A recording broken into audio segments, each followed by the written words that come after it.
Now they're looking at Ollie Watkins. Would if they take Sesko, could we take Ollie Watkins? Would Ollie Watkins leave Aston Villa for Newcastle? I'm not sure, but what do you think? Maybe on the basis, I think it's twofold. The basis that we've got Champions League could be the reason why we can hook these players in if they truly have ambition, because Watkins won't want to be playing Thursday nights.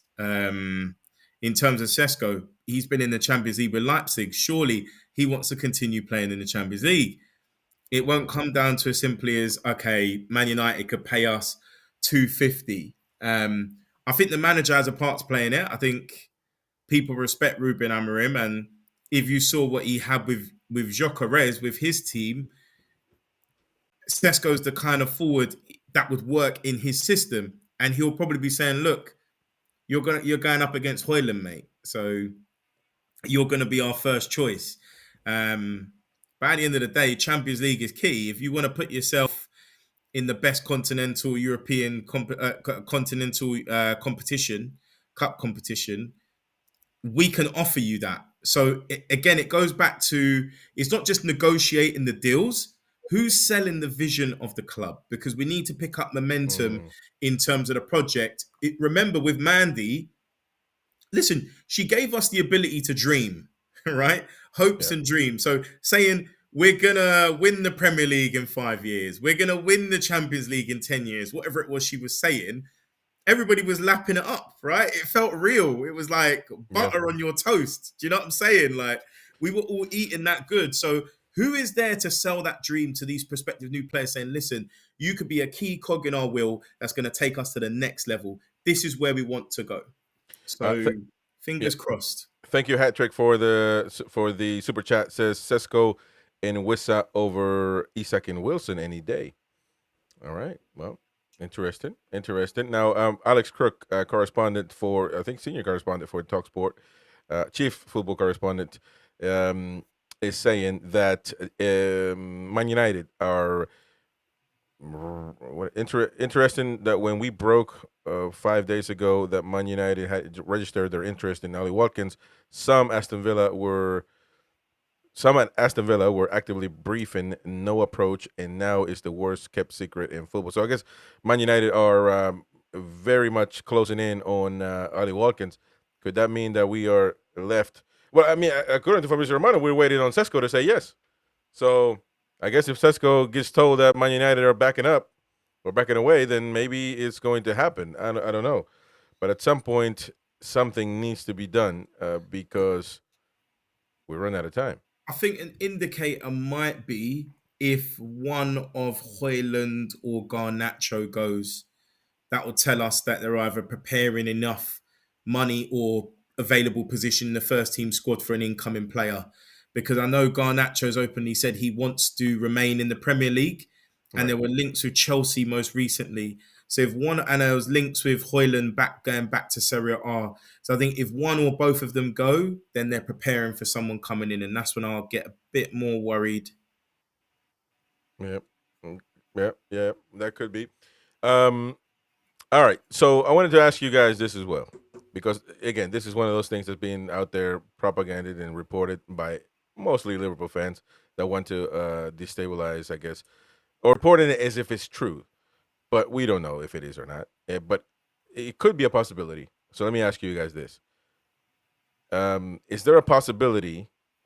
How would the team feel about the Isak situation? If you're a teammate and you got to travel. Because it's part of their job, doing media, doing all of that stuff. How would you feel if one of the main players is doing what he wants, not fulfilling his contract, but the other ones have to, right? Gordon, who's been heavily linked to go away and not playing good because his head is turned. We've talked about that many times when Liverpool were interested as well. As much as I've criticized him, he's out there, he's playing, he's moving, he's running. So there are people on X that are saying that there is disruption in the locker room of Newcastle United because some of the players, some are saying they feel disrespected by Isak. Senior players want Isak sold. Certain players are on Isak's side. Eddie Howe is annoyed at the Saga, which I don't think. I mean, I think that's true. Everybody's annoyed of it. And so, I mean, again, none of this we know is true. But how would you feel if you were a player for Newcastle and one of you guys basically? Because one thing is, it's like Luis Diaz. He traveled to Japan with Liverpool. I mean, he was out there. Now he got sold to Bayern Munich. He traveled from Asia to Europe, but he was fulfilling his contract. How would you feel? What do you guys make of the locker room? Because that's something that's not been talked about as of late. Tim? I think it's naturally going to make splits appear in the dressing room because some players will be closer to him than others, and this is what I mean. Like in terms of you can't really go back. The genie's out the bottle, and this is not going to help with the dressing room.